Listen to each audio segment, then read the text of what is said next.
Welcome to day 2 of Move Like a Leader. I'm so happy that you are back. I'm so happy for everyone joining. Welcome.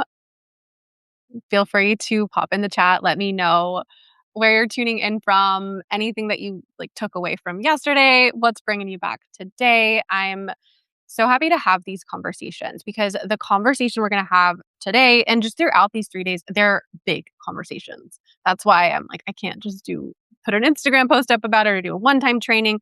These are bigger, deeper conversations. And I'm just excited to be leading these types of conversations with you guys. So I want to just take a moment and recap from what we did yesterday. So, in the bigger picture of the training. So, this training, Move Like a Leader, what does that mean?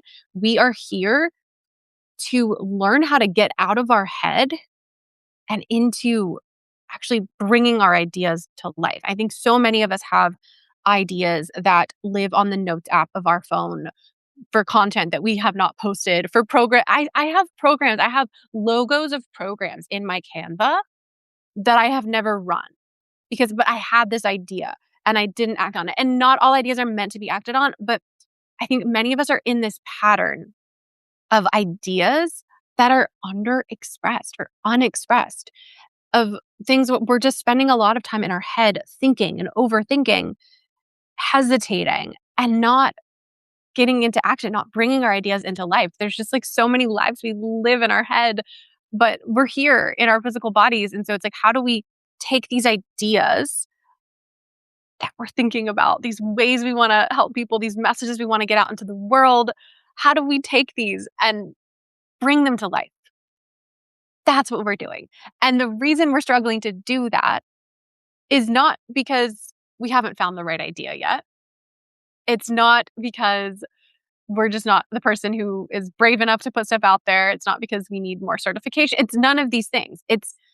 It's just we are untrained in our leadership skills. Right? We have untrained leadership skills. That's it. And it's personal leadership, right? We're leading ourselves. When we learn how to train these leadership skills within ourselves, we can start guiding ourselves into action. We can start putting our ideas out in the world, bringing things to life. We can make moves on the life that we want to lead.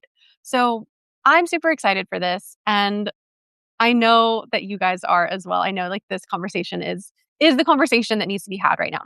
Yesterday, what we talked about was expansion capacity, right? So expansion capacity is having the ability to kind of move out of your comfort zone in a way that doesn't dysregulate you.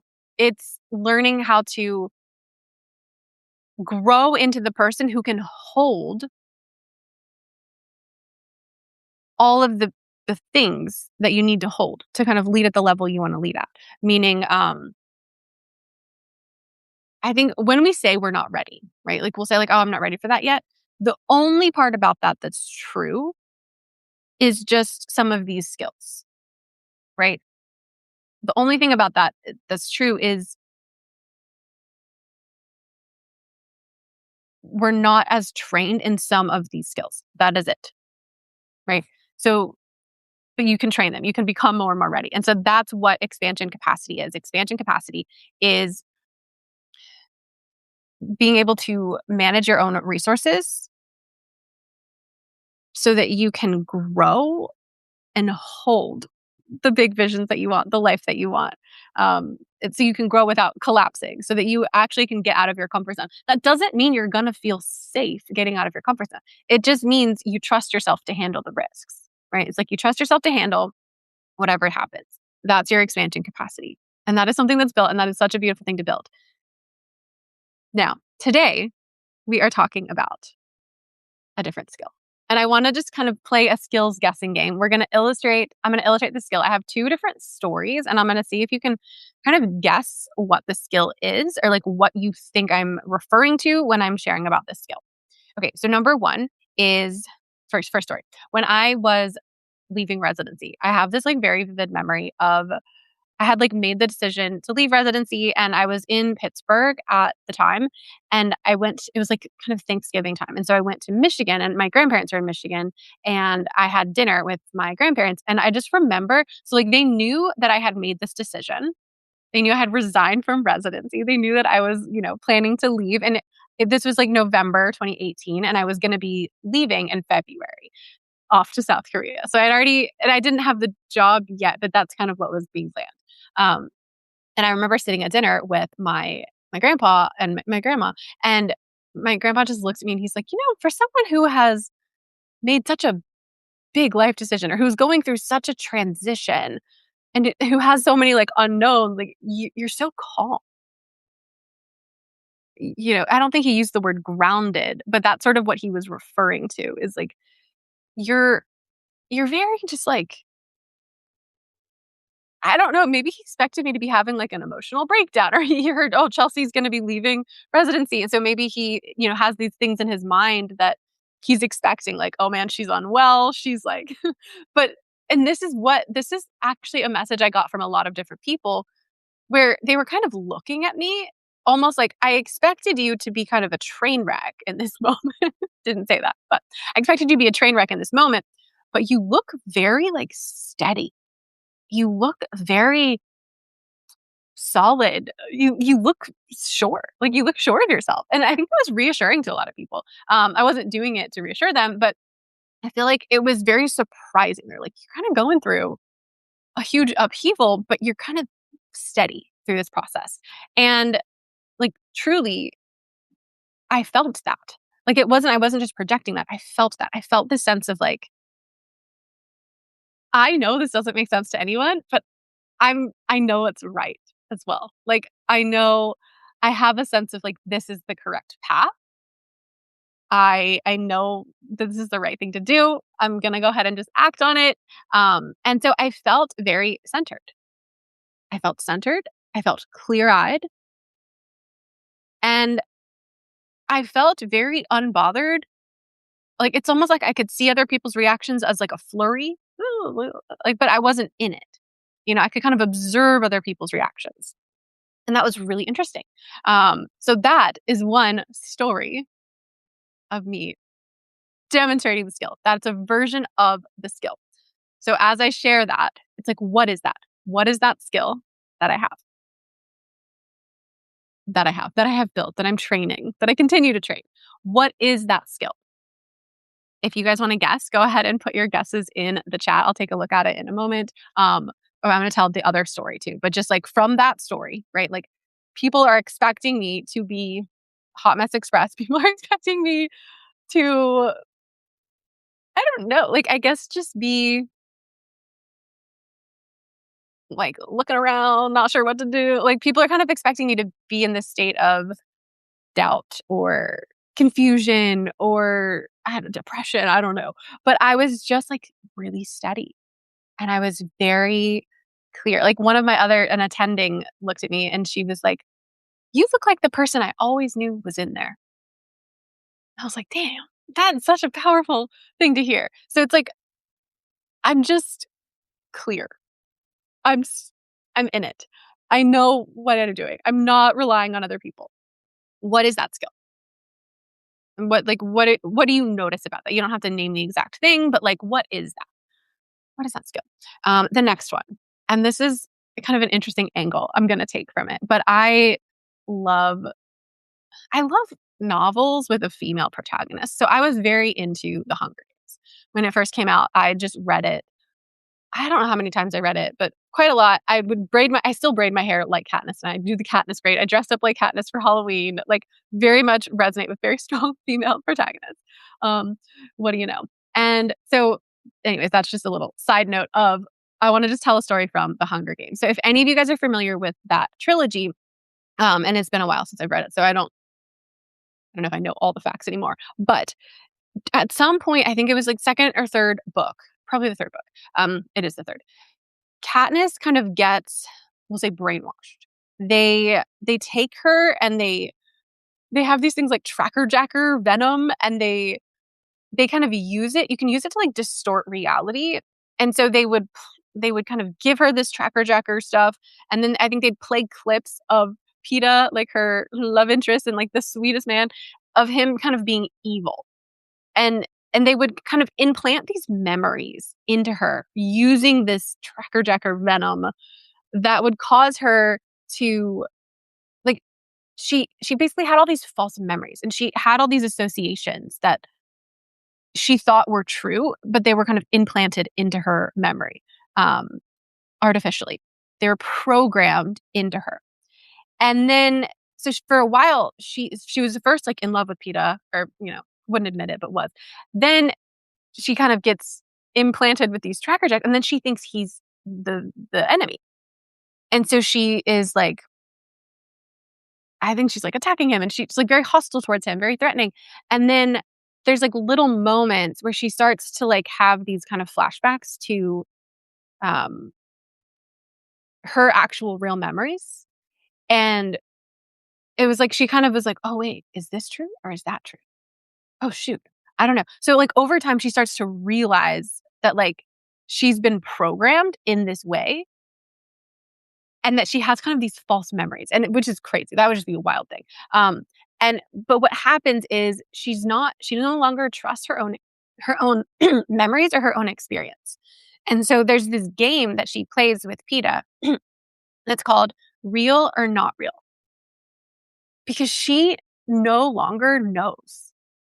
Like she kind of knows, but she's not totally sure. She doesn't fully trust her memories. She doesn't fully trust herself in what's real. And so she plays a game with PETA, real or not real. And she'll say things like, "You killed this person, real or not real?" And he'll say, "Not real."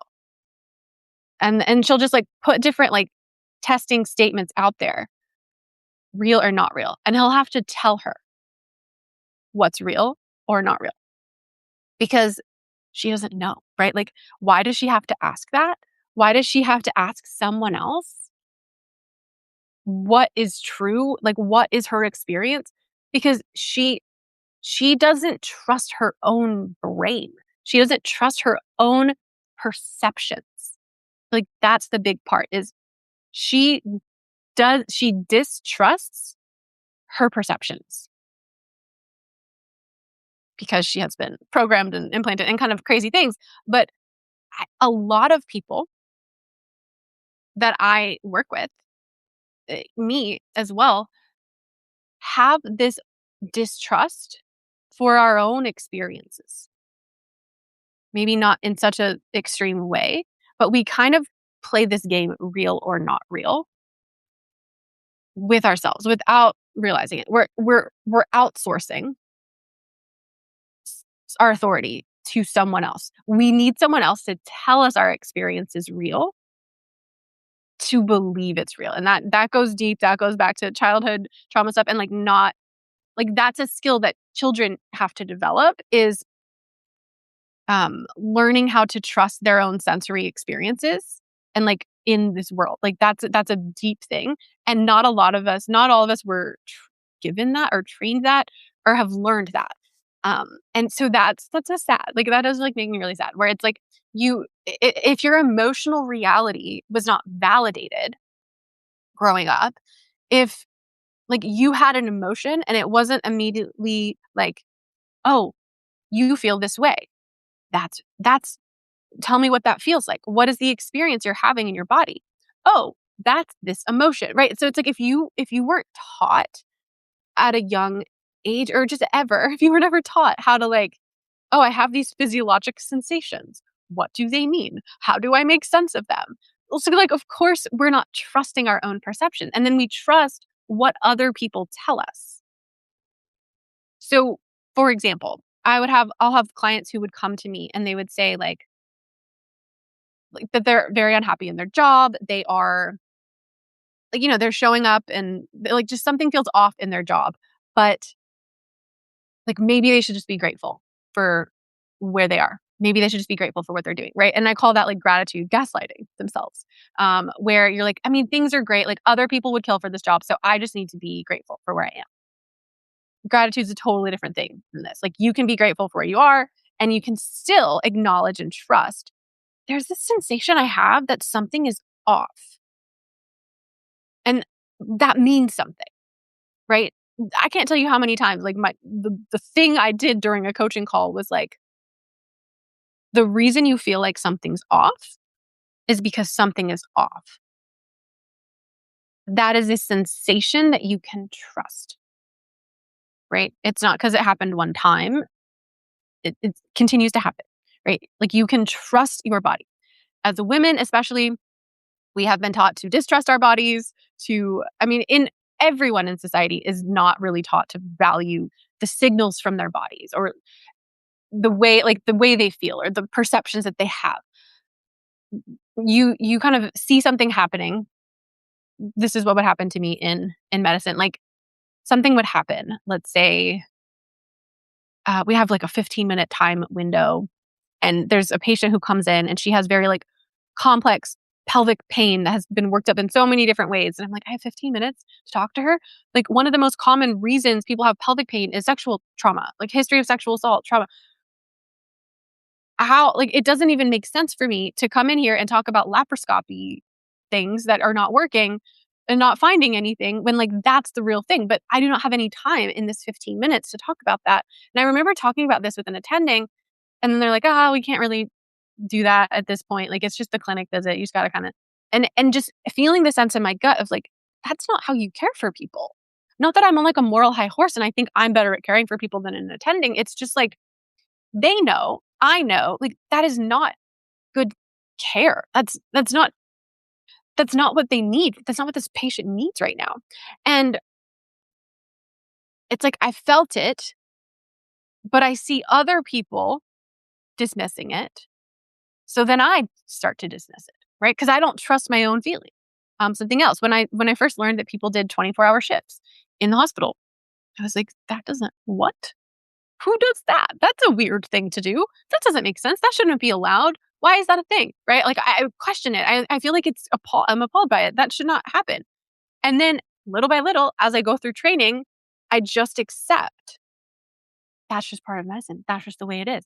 So we're trained and kind of indoctrinated to like almost follow the herd and trust. Martha Beck actually talks about this. That's just coming to me, where she's like, we talk about we trust consensus more than our senses, right? And that's really what we're talking about here. Real or not real, right? The sensation I'm feeling right now, is it real? Is it not real? I had clients go through recently we were in January, we were learning the skill of kind of interoception, which is part of what we're going to be doing inside the academy. Part of what we're talking about today is they were going in and doing a body scan and then mapping their nervous system. So I gave them a little card where they could just map things to their nervous system, and I had them do a body scan, right? And it was pretty simple. It was like, go into your body, figure out what sensations are happening, and then match it on the card and see what states your nervous system's in. Now, many people were like, I'm experiencing this state and this state. So did I get it wrong?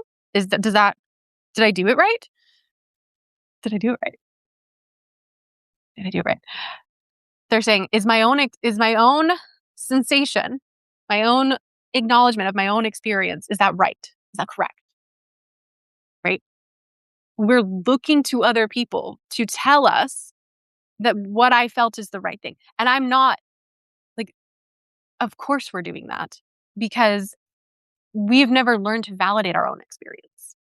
So it very much makes sense that we are doing that. But then you also look at it as like, oh, shoot.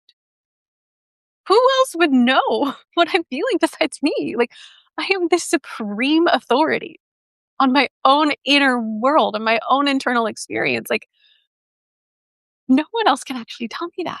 So I get to take responsibility for that. Now it's not something that happens overnight. It's a process of like really learning it. But I've talked around this skill. I've told a lot of different stories.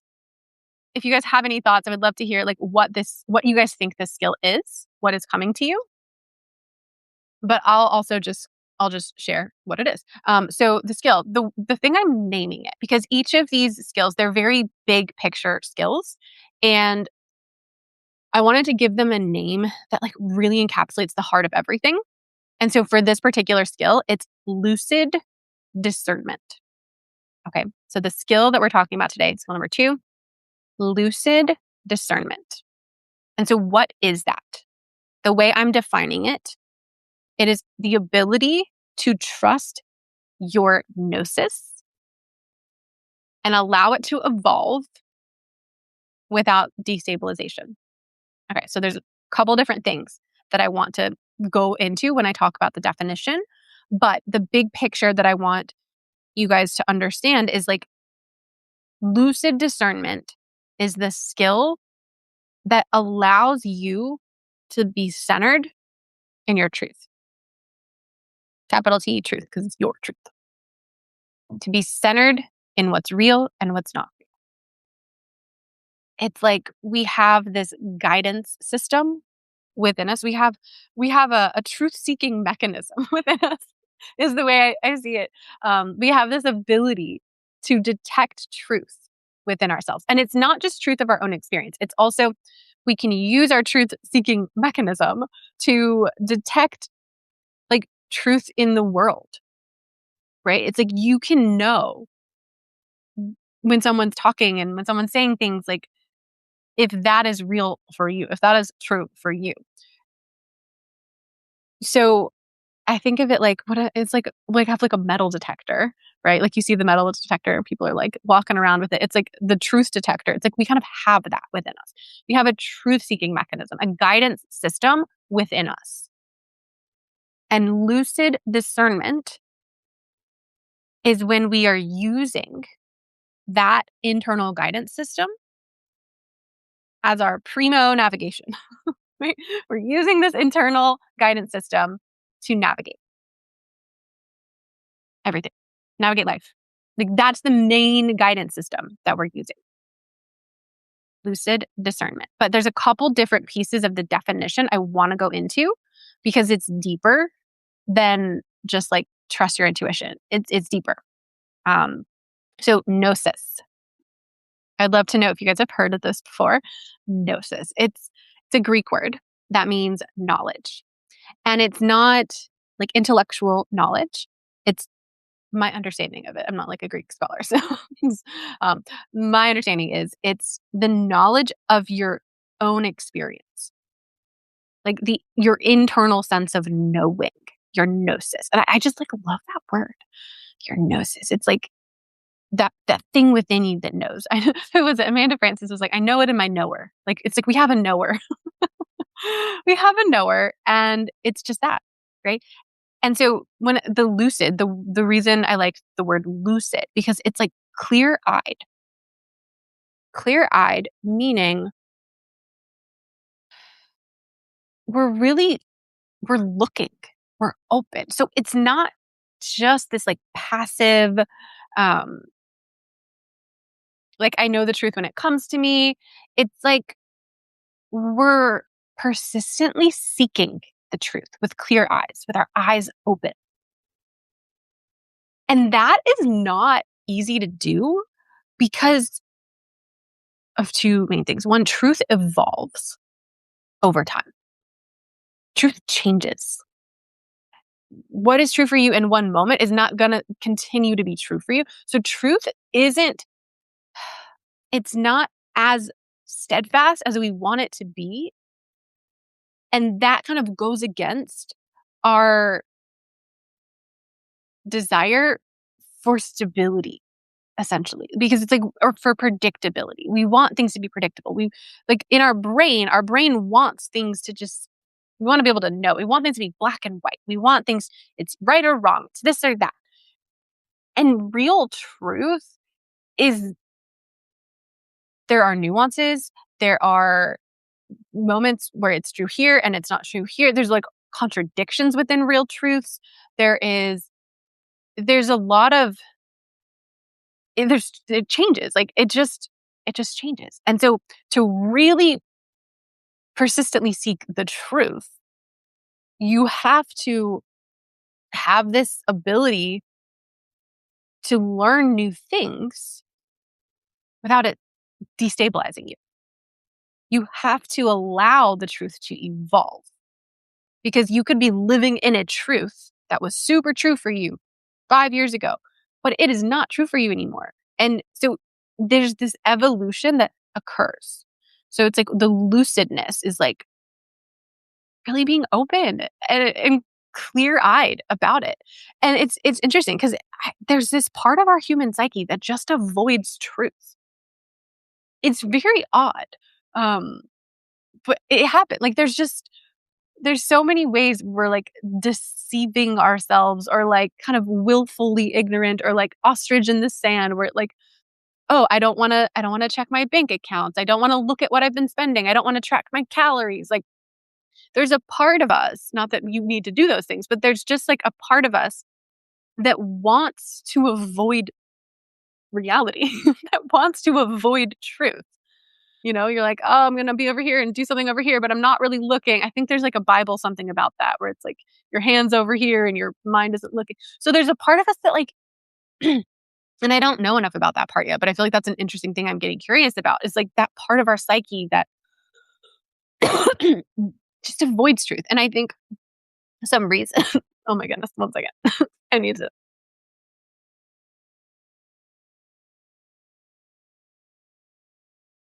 some reasons for that is truth is, can be inconvenient, right? It's like, oh, but I'm just going about living my life. And this learning this new thing is like, oh, it's kind of inconvenient to know that. Dang it. If I really wanted to know that and act on it, I got to do something about it. So it's like truth can be inconvenient. There's an energy requirement of learning new truth and seeking new truth and acting on it. It's disruptive to the status quo. Ultimately, it is disruptive because the status quo wants to stay status quo, and truth evolves and changes. So it's like, yep, and then it can destabilize, right? So we're kind of in this interesting battle. I don't want to call it a battle because I don't want it to be a battle. We have this interesting tension of the part of our brain that wants things to stay the same, and the part of our like heart and soul and being that wants to be in the truth as it evolves. And there's this quote from, I believe it was Gandhi who says it, but he's like, my aim is not to be consistent with my previous statements on a given question, but to be consistent with truth as it may present itself to me at a given moment. The result has been that I have grown from truth to truth. So it's like, I'm not consistent with what I said before. I'm consistent with the truth now, right? Someone else I think has like, my devotion is not to consistency, it's to truth. So it's like this devotion to truth. Now, I want to break down the different pieces of this, and then I want to just walk us through an exercise that we can do now to kind of start to do one of the skills. Okay. So there's 4 sub skills that I have. My first kind of foray into doing this, 4 main sub skills that are part of lucid discernment. Number 1 is cognitive flexibility. This one is huge. This is actually, this is something I've really been thinking about recently, as I grew up in the South, where there was just a lot of racism, and like everyone is Republican and people are homophobic. Like there's just a lot of these things. So this is what I grew up in. And that's how I used to operate. And I little by little have like done a lot of deprogramming of those beliefs, updating them. Some of it happened radically, some of it happened little by little. And so I've been very interested in like, how is it that I was able to, like, there were things I really identified with and like really thought were true, and like, this is my vision, like version of the world. This is what I think the world is. How was I able to completely change that? Completely change that. Like in every single way. Like everything has changed the way I see the world. And it continues to change the more I learn. So what is that? And that skill is cognitive flexibility. So part of that is, like a huge part of it, the thing that allows you to have cognitive flexibility is you are not fusing information or beliefs to your identity, right? There's a separation of who I am as a person and the things I believe and the things I know and the things that I think are true, right? So you're not fusing beliefs and identity.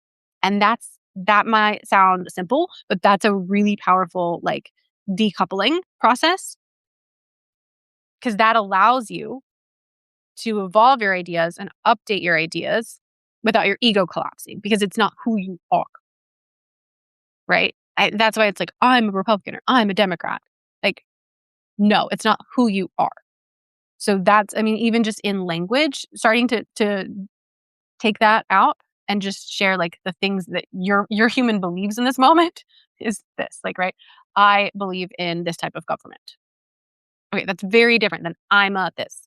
That's like one simple external way to do it, but it goes a lot deeper, right? So that's cognitive flexibility is a skill set to learn. It is a skill. And that's a skill that just like allows you to take in new information and like update your programming, updated without you kind of going into a whole mental spiral. Really powerful skill. And you can see without that, you kind of get stuck in like your blinders on or you're here and like you can't. It's a lot harder to change your mind because it threatens who you are and like the status that you have in the world. Okay, number 2 is the thing we talked about with Katniss, the real or not real. So it's like I don't know if I have the name for the skill itself yet, but it's validating your own perceptions, right? So there's an interoception of it. Like you know how to tune in to your own experiences. You can sense your inner world, right? But you can sense your outer world. It's really validating all of your senses. It's validating your exteroception, the things you're sensing with your eyes. You're like, I see this with my eyes. I know this is true, right? I am validating my own experiences instead of questioning, wait, did I see that? Did that happen? Right? So it's the ability to validate the information that comes in through your senses, through your internal senses, through what you're feeling and sensing within you, but also through your external senses, right? So maybe we'll call it like sensory validation. It's kind of a weird word, but like that's it. It's like, can I trust my senses? Can I trust them? Can you affirm and you trust the information coming in from your senses? And you can see how like if you don't trust your senses, who are you? What are you doing? Like, what are you looking to? Like, you need to confirm it with someone else or something else.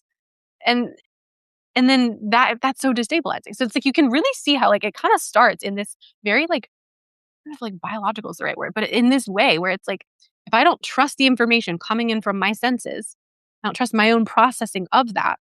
And there may be certain areas where your senses are kind of whack in the moment.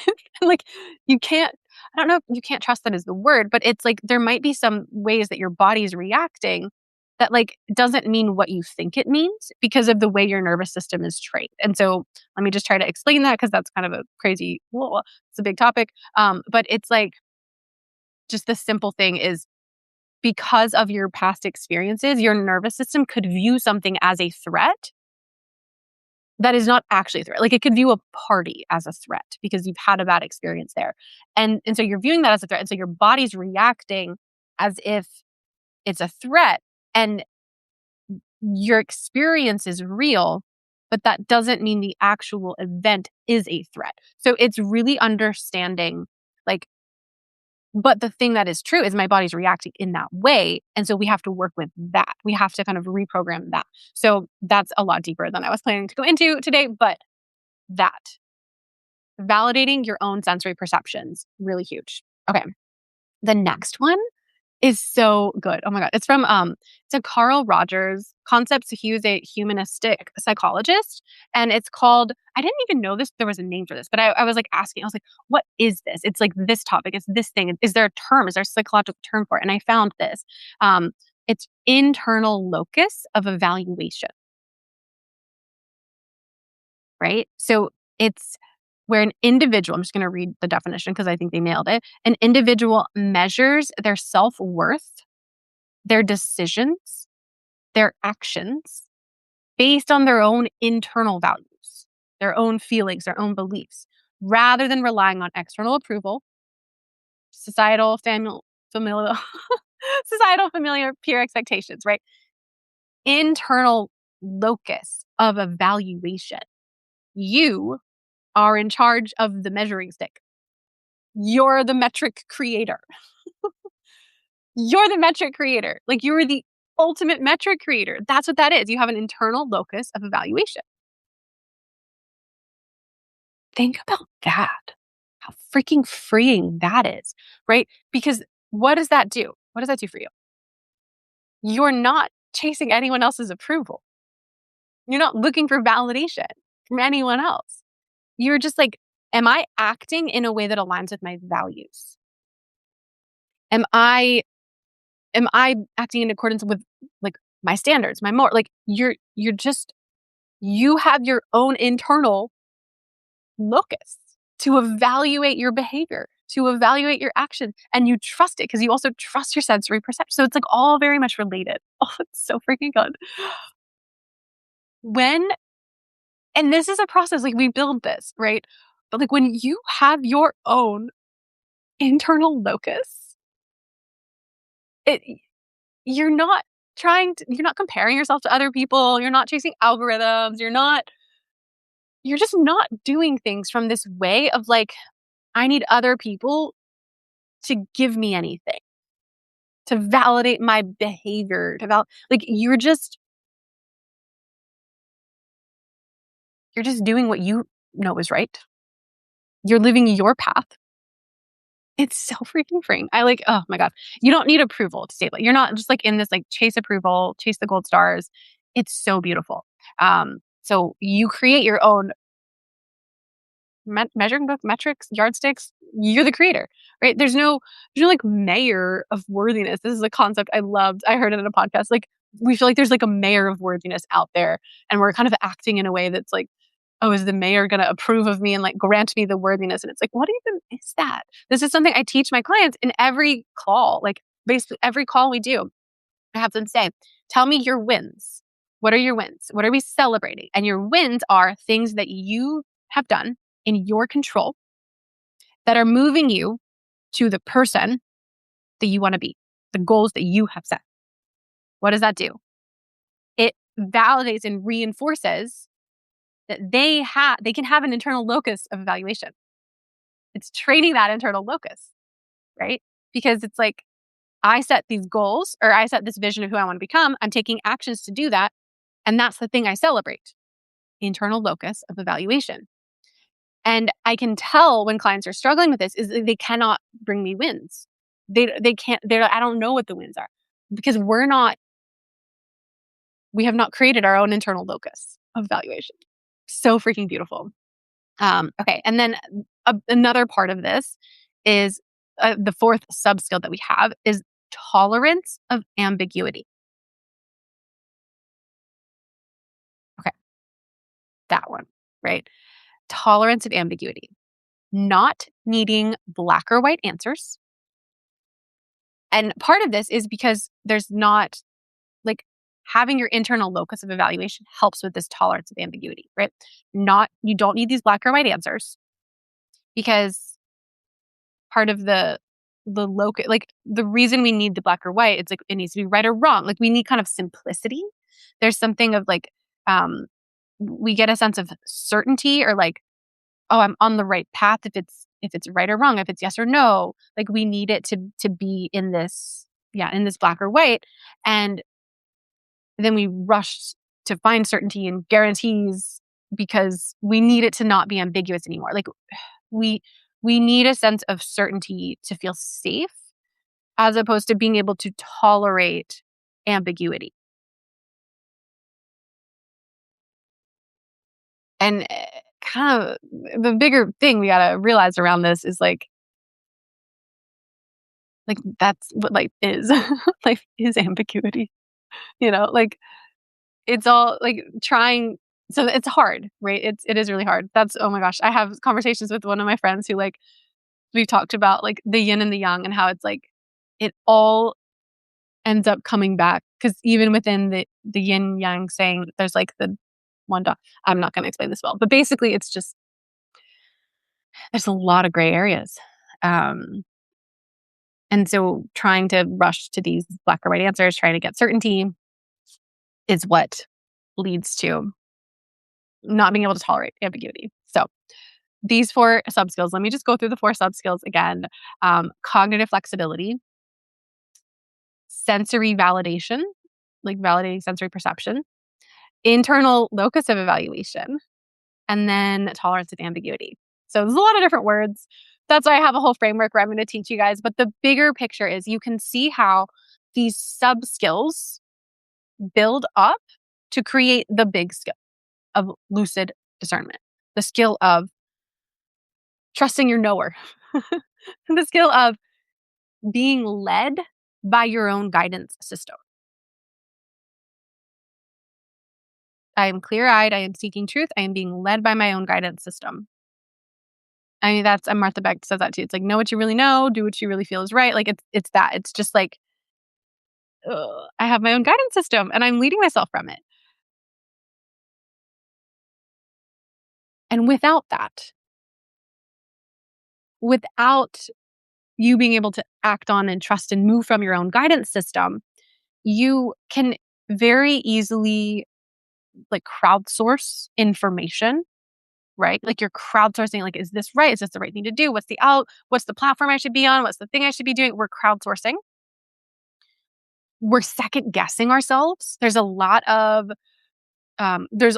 like, is this the right way to do it? I'm not sure if I'm doing it right. Well, right according to who? What does right mean? Like you're the one who decides, right? We're almost like not taking just ownership of I just get to choose these things. This is something I've been thinking about, and I talked about this with clients recently of like it's like become the rule book. You become the person who says right or wrong because you trust your own sense of morality, your own values and standards. But without that, you're constantly looking to fit in instead of belong. You are trying to keep up with people. You're comparing yourself. There's a lot of second guessing. There's a lot of hesitating. It's really hard. You're very indecisive. It's really hard to make decisions because you're trying to get them right. But right according to who, we don't know. Unclear. Right? So you're crowdsourcing, you're researching, right? You're very heavily researching things to try to pick the right answer. You know, you're really in the pro cons and you're in the it just takes you a long time to make decisions and it's very like heady. And yeah, there's information sometimes you need to learn about things, and then you want to flip flop your decisions a lot. Like you're not going to be steady in your decisions. You're chasing consensus instead of truth. And another big part of this too is then you put your head in the sand and you want to avoid perspectives that might destabilize you, right? And that, you can't lead if you're doing that. You might be able to be kind of confident in your own way, but like if you're not willing to learn about things that might challenge your worldview or that might challenge what you currently think is true, then you're not really seeking truth. Or you might you might be too reliant on like gurus or people, you're pedestaling people, and you're taking everything that they say, but then you're really disappointed if it doesn't work for you. So you're giving other people responsibility as well. That's something I like always want to encourage my clients is like, I'm not your internal locus of evaluation. Like I'm not the authority on if what you're doing is right. Like I want you to filter everything I say through your own knower and act on what does feel right for you. Yeah, so without that, you're just kind of lost, honestly. Like you're just questioning yourself a lot. You're hesitating. You can see how it's really hard to take action when this is not trained because there's so many factors to take into account, and there's so many things. Like, basically, you're trying so hard to get it right, to make the right decision, to do the right thing, that you really can't take action because you're crowdsourcing what's right, and it's not what's right for you. It's not based on what's right for you. You're kind of looking at what's right. Like, there's no answer. If we're trying to figure out what's the right thing to do, there's no answer that anyone can give you because no one else knows what's right for you. So you're kind of chasing an answer that you'll never find because it doesn't exist externally. It exists here. So what I want to do to close this out. Oh, and then I want to invite you guys to the pre-sale of the Academy. I literally almost forgot to do that because I'm just like so vibing on these topics. But I do want to give you guys this opportunity to come in. I'm not going to have a ton of information for you because that's kind of the part of it is I don't want to give the whole thing away at this moment. I want it to just be, if this is the kind of work you want to do, if you want to train these skills with me, then I want to invite you into the Academy. And I have 2 different options for a pre-sale where you can do that. And the pre-sale means like you can get it it's basically 50% off if you want to act in the next couple days. So it's like you're rewarded for the fact that you're taking action with uncertainty, but you're also not given a lot of information. So it's completely up to you. It's just an invitation. And I know that this work has the power to change everything. This is the kind of work that changes everything, which is not a compelling selling point, but that's just, you can just feel my conviction on that. Like, this is the work that's like the foundation that makes everything else possible. Because the tagline of the thing is, it's like the place where healers become leaders. So when you become a leader, you're leading yourself, you're taking action, you're helping other people. It's just like, this is the skill required, the set of skills required to bring all of your ideas to life. And so actually, since I'm sharing about it now, I'll just go ahead and invite you guys now. I'm going to send out an email. Yeah, I'll just send out an email, or it'll be in I'm not sure exactly how I'll do it. You'll get an email of some kind where I'll share the invite. I'll share the information. But essentially, there's 2 different ways to join. And the 3 pieces of information I will give you is, number 1, we're playing a game of Clue. Number 1, memoir book club. Number 2, skills training. You already kind of know that. And number 3, like the skills training, it's like monthly skills trainings. Like, we're training all these skills every month. There's skills trainings process. And then number 3 is Sunday reset. It's like a space to basically, like, we're going to church together every Sunday. It's like a healing space together, where different people will be able to come in. All of the participants, you'll get to skill share and hold space for other people and practice your healing skills. I have my intuition workshops that I do, so I'll be doing those. I have tapping and different things, but it's like we're kind of a Sunday reset. We're coming together and sharing our healing gifts and kind of taking turns skill sharing around that. So it's also a space to practice and share your gifts. So also, just to, yeah, it's beautiful. It's gonna be so beautiful. Those are the 3 clues, the 3 clues that I'll give you. Normally the price, it's like, if you want to join for the whole year, it's 1888, so 1,888 to join for the whole year. For the pre-sale, we're gonna do it. It's $999, I believe. Yeah, $999. So very short period of time until March 2nd. You can jump in for that. There's also a 3-month option if you want to join for 3 months. I think I'm getting the prices right, but if I'm incorrect, it's what I send out. That's the right thing. So normally, if you want to join for 3 months to test it out, that's 588. So like 588. And then this is in US dollars. And then if you want to join for the pre-sale during that time, I believe it's like $299 is the thing I made, or $288, something like that. But that's just for the first 3 months.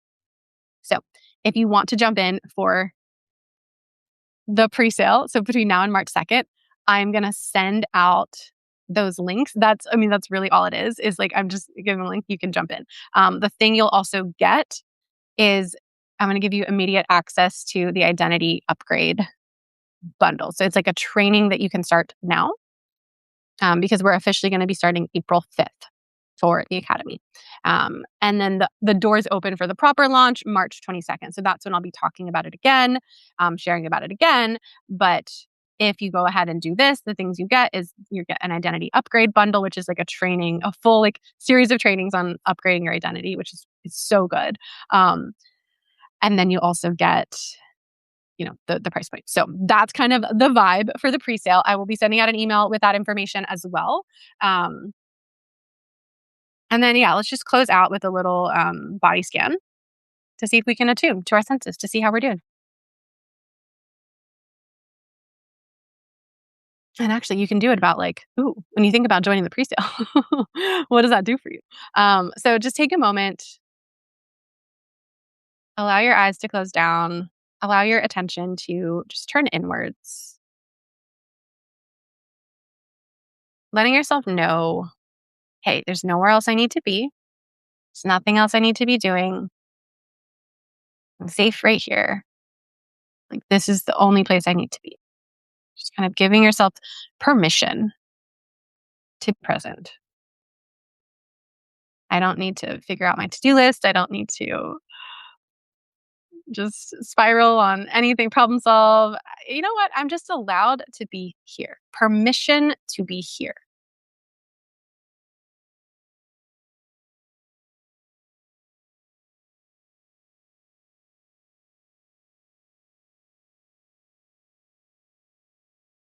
And just dropping down, just scanning through your body, right? So we're not doing nothing crazy. We're just doing a scan through, just a little check-in.